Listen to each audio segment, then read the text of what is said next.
రాష్ట్రంలో Telugu Desam party, Janasena, BJP కూటమిని అత్యధిక భారీ విజయంతో ఆశీర్వదించినటువంటి ఆంధ్రప్రదేశ్ ప్రజలకు ముందుగా హృదయపూర్వక నమస్కారాలు తెలియజేసుకుంటూ, అలాగే కందుకూరు నియోజకవర్గంలో కూటమి అభ్యర్థిగా నన్ను భారీ ఆధిక్యతతో గెలిపించినటువంటి కందుకూరు నియోజకవర్గ ప్రజలకు పేరు పేరున హృదయపూర్వక నమస్కారాలు తెలియజేసుకుంటూ, ఈరోజు ఈ రాష్ట్రంలో చూసాం, అధికారం ఒక్కసారి అని చెప్పి అధికారంలోకి వచ్చిన తర్వాత ఈ రాష్ట్ర ప్రజల్ని 5 సంవత్సరాలు ప్రజలు ఏమైపోయినా పర్లేదు, నా ఆదాయ మార్గమే ముఖ్యమని చెప్పి ఈ రాష్ట్ర ప్రజలందరినీ కూడా అనేక విధాలుగా ఇబ్బంది పెడితే చివరికి ఏం మిగిలిందో మనందరం కూడా చూశాం.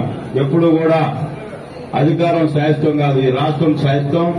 దాన్ని మనసులో పెట్టుకుని పరిపాలన చేయాల్సిన బాధ్యత అధికారంలోకి వచ్చిన పార్టీ పై ఉన్నది. అది మరచి ప్రవర్తిస్తే రాష్ట్రంలో ప్రజలందరూ కూడా చూస్తూ కామ్గా ఉండి ఎలక్షన్ లో ఎలాంటి విప్లవం చూపించారో మనందరం కూడా చూశాం. అదేవిధంగా అటువంటి పరిస్థితులు మన నాయకుడు చంద్రబాబు నాయుడు గారు ఈ రాష్ట్రం కోసం ఈ ముందుకు తీసుకొని పోతాడు ఈ రాష్ట్ర ప్రజల్ని అని చెప్పి ఒక మంచి ఉద్దేశంతో ఉమ్మడి కూటమి అభ్యర్థుల్ని భారీ విజయంతో అక్కడ ఒకటే కనిపించింది, ఈ రాష్ట్రానికి మళ్లీ జగన్మోహన్ రెడ్డి ముఖ్యమంత్రి అవసరం అని చెప్పి ఒకే ఆలోచనతో ఈ రాష్ట్ర ప్రజలందరూ కూడా చంద్రబాబు నాయుడు గారిని ముఖ్యమంత్రి చేసుకోవాలనే ఆలోచనతో ఇంత భారీ ఘన విజయం వైపు ఈ ఉమ్మడి పార్టీని ముందుకు నడిపించారంటే ఈ రాష్ట్రంలో ఎటువంటి పరిస్థితులు ఉండే ఆ పరిస్థితుల నుంచి బయటపడడానికి ప్రజలు ఒక మంచి తీర్పు ఇవ్వడం జరిగింది. ముందుగా మనందరం కూడా ఈ రాష్ట్రం మేలు కోరుకునే వాళ్ళందరం కూడా వాళ్ళందరికీ చేతులెత్తి నమస్కారం చేయాలి. అలాగే కందుకూరు నియోజకవర్గంలో కూడా 18,600 మెజార్టీ నన్ను చిన్న వయసులో చంద్రబాబు నాయుడు గారు తెలుగుదేశం పార్టీ జాతీయ అధ్యక్షులు, మా తెలుగుదేశం పార్టీ భావితరాల నాయకుడు లోకేష్ బాబు గారు నన్ను ఆశీర్వదించి ఈ నియోజకవర్గ అభ్యర్థిగా ప్రకటించి, అలాగే ఈ నియోజకవర్గంలో కూడా గత 2.5 సంవత్సరం నుంచి నేను అందరికీ కూడా ప్రతి గ్రామం ప్రతి ఇల్లు నన్ను ఆశీర్వదించమని అడగడం, అలాగే ఈ నియోజకవర్గ ప్రజలు కూడా నన్ను నమ్మి ఇంత భారీ మెజార్టీని అందించినటువంటి ప్రతి ఒక్కరికి పేరు పేరున హృదయపూర్వక నమస్కారాలు తెలియజేసుకుంటూ, ఏవైతే నమ్మకంతో నన్ను ఈ ప్రాంత ప్రజలు ఆశీర్వదించారో, ముఖ్యంగా 7,500 మెజార్టీ ఇచ్చిన కందుకూరు పట్టణ వాసులకి ఎప్పుడూ జీవితాంతం రుణపడి ఉంటానని చెప్పి ఈ సందర్భంగా మీ అందరికీ తెలియజేసుకుంటూ, అలాగే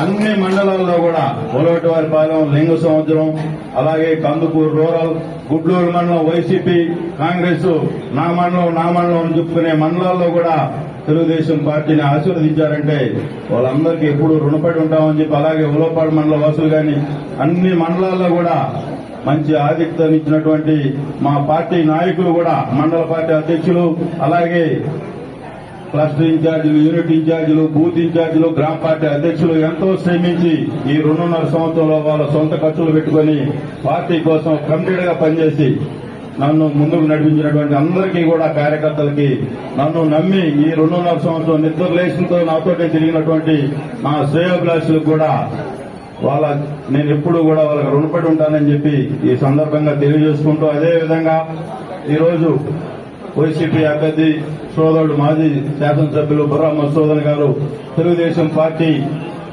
నాయకులు మా కార్యకర్తలను ఏదన్నా ఇబ్బంది పెడితే నేను చూస్తూ ఊరకుండాను, నేను మా కార్యకర్తలకు అండగా ఉంటుంది. అటువంటి మనస్తత్వం ఈ 2.5 సంవత్సరంలో నేను ఏ విధంగా వ్యవహరించానో ఈ రోజు నన్ను ఈ నియోజకవర్గ ప్రజలు ఒక మంచి వ్యక్తి అని చెప్పి ఆశీర్వదించారు. తప్పకుండా ఈ నియోజకవర్గ ప్రజలు నన్ను ఏ విధంగా అయితే ఆశీర్వదించారో తప్పకుండా దానికి మిన్నగా ఈ నియోజకవర్గంలో శాంతి భద్రతల విషయంలో కానీ కక్షలు కార్పణ్యాలు లేని నియోజకవర్గంగా చూసే బాధ్యత కూడా నేను పర్సనల్ గా తీసుకుంటానని చెప్పి సోదరుడు ఒకసారి అటువంటి మనస్తత్వం ఇటు నాయకురావు కాదని చెప్పి ఈ సందర్భంగా గుర్తు చేస్తూ, తప్పకుండా నియోజకవర్గంలో ఏవైతే సమస్యలు ఉన్నాయో వాటిని తీర్చేదానికి, వాటిని సమస్యలు పరిష్కరించేదానికి ఇంటూరు నాగేశ్వరరావు నన్ను ఈ నియోజకవర్గ ప్రజలు ఆశీర్వదించారు.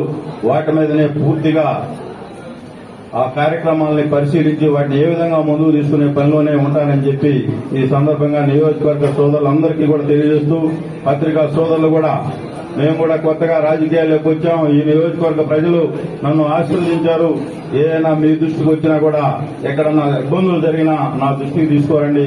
ఎక్కడ లా అండ్ ఆర్డర్ సమస్య అనేది ఈ నియోజకవర్గంలో తెలుగుదేశం పార్టీ అధికారంలోకి వస్తే ఏదో జరుగుతుందని చెప్పి భ్రమలు కల్పించి మా పార్టీకి దూరం జరపడం జరిగింది. తప్పకుండా ఈ ప్రభుత్వంలో వచ్చే రోజుల్లో కూడా ఈ నియోజకవర్గంలో తెలుగుదేశం పార్టీ అధికారం లేకుంటే కందుకూరులో ఎలాంటి ఇబ్బందులు లేవని చెప్పే విధంగా నేను ప్రవర్తిస్తానని చెప్పి, ఆ విధంగా మా నాయకులు కూడా ప్రవర్తిస్తారని చెప్పి మీ అందరికీ కూడా గుర్తు చేస్తా ఉన్నా. ఎలాంటి సమస్యలు వచ్చినా ఈ నియోజకవర్గంలో కాదు, అలాగే పట్టణంలో కూడా శాంతి భద్రతల విషయంలో 3 అంచెల భద్రత కల్పిస్తానని చెప్పి ఎవరు కూడా అధైర్యపడాల్సిన అవసరం లేదని చెప్పి ఈ సందర్భంగా వాళ్ళందరికీ కూడా తెలియజేసుకుంటూ, అలాగే పట్టణంలో మనందరికీ కూడా తెలుసు సమస్యలు ఏవైతే డంపింగ్ యార్డ్ సమస్య గాని, డ్రైనేజ్ సమస్య గాని, ఇంకా కొన్ని ప్రాంతాలకు వాటర్ సమస్య ఉంది.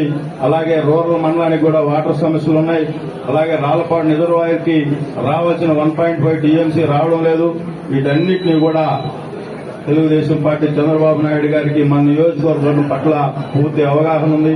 అలాగే రామాయపట్నం పోర్టు దగ్గర గాని, స్మాల్ స్కేల్ ఇండస్ట్రీస్ గాని, అలాగే భారీ తరహా మధ్య తరహా పరిశ్రమలు తీసుకొచ్చి ఈ నియోజకవర్గ యువతని కాపాడే దాంట్లో 24 గంటలు కష్టపడతానని చెప్పి ఈ సందర్భంగా మీ అందరికీ తెలియజేసుకుంటా. అదేవిధంగా ఈ మండలం ఈ నియోజకవర్గం అంటేనే మెట్ట ప్రాంతం. ఈ ప్రాంత అభివృద్ధికి మా నాయకుడు, యువ నాయకుడు, అందరికి కూడా చెప్పాల్సిన విషయం, నేను ఈ రోజు ఈ సీట్లో కూర్చున్నానంటే మా భావితరం నాయకుడు, మా యువ నాయకుడు లోకేష్ బాబు గారు నన్ను భుజం తట్టి ప్రతి సందర్భంలో ఎన్ని అడ్డంకులు వచ్చినా కూడా నేనున్నానని చెప్పి నన్ను భరోసా కల్పించి ఈ రోజు ఎమ్మెల్యే అవకాశం వచ్చిందంటే తప్పకుండా జాతీయ పార్టీ అధ్యక్షుడు చంద్రబాబు నాయుడు గారికి ఎంత ఉందో అలాగే లోకేష్ బాబు గారు కూడా మినిట్ టు మినిట్ ఈ నియోజకవర్గంలో ఏం జరుగుతుంది, బీ ఫారం ఇచ్చే ముందు రోజు కూడా అనేక భ్రమలు కల్పించారు. ఇంటూరు నాగేశ్వరరావు గారికి ఒక టీవీ ఛానల్ అయితే అత్యుత్సాహంతో ఇంటూరు నాగేశ్వరరావు బీ ఫారం కూడా ఇవ్వడం లేదు కందుకూరులు అని చెప్పి ప్రచురించడం జరిగింది. కానీ మా యువ నాయకుడు ఏదైతే తర్వాత రోజు బీ ఫారం ఇస్తున్నారో అదే రోజు సాయంత్రం 10:30కి నాకు ఫోన్ చేశాడు.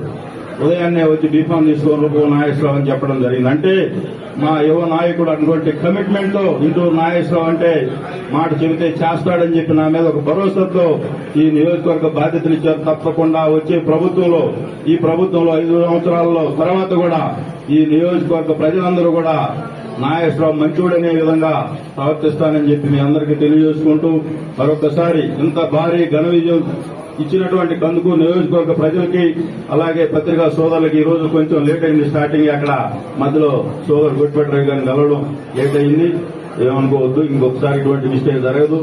తప్పకుండా ఈ నియోజకవర్గ ప్రజలైతే నన్ను యూత్ మాత్రం ఒక కమిట్మెంట్ తో ఈ 2.5 సంవత్సరం నన్ను బ్రహ్మాండంగా ముందు నడిపించారు. తప్పకుండా మీరందరూ ఏ విధంగా అయితే అనుకున్నారో అదే విధంగా ప్రవర్తించి ఈ నియోజకవర్గంలో తెలుగుదేశం పార్టీ తిరుగులేని పార్టీగా ఎప్పుడు ఎలక్షన్ జరిగినా కందుకూరులో తెలుగుదేశం పార్టీ గెలుస్తుందనే విధంగా ప్రవర్తిస్తానని చెప్పి, అలాగే నియోజకవర్గంలో జన సైనికులు ఈ ఎలక్షన్ లో అలాగే బీజేపీ సోదరులు గాని నాకు పూర్తి సహాయ సహకారాలు అందించారు.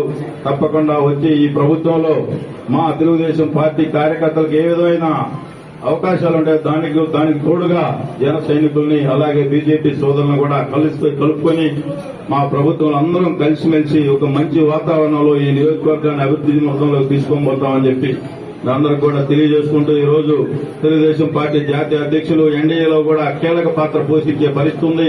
తప్పకుండా ఈ రాష్ట్రానికే కాదు ఈ నియోజకవర్గంతో పాటు ఈ రాష్ట్రానికి మంచి రోజులు వస్తాయని చెప్పి ఆ దేవుని ఆశిస్తూ మనందరం కూడా ఒక్కసారి ఎగ్జాంపుల్ మళ్ళా కూడా రిపీట్ చేస్తా ఉన్నా, అధికారంలోకి వచ్చిన తర్వాత అధికార మదంతో మనం ప్రవర్తిస్తే ఈ రోజు జగన్మోహన్ రెడ్డి గారికి ఏ పార్టీ గుణపాఠం నేర్పించారో రాష్ట్ర ప్రజలు అదే విధంగా ఎవరికైనా జరుగుతుందని చెప్పి ఈ సందర్భంగా మరొకసారి జగన్మోహన్ రెడ్డి గారు 151 అన్నాడు, మధ్యలో 5 తీసేశారు ప్రజలు.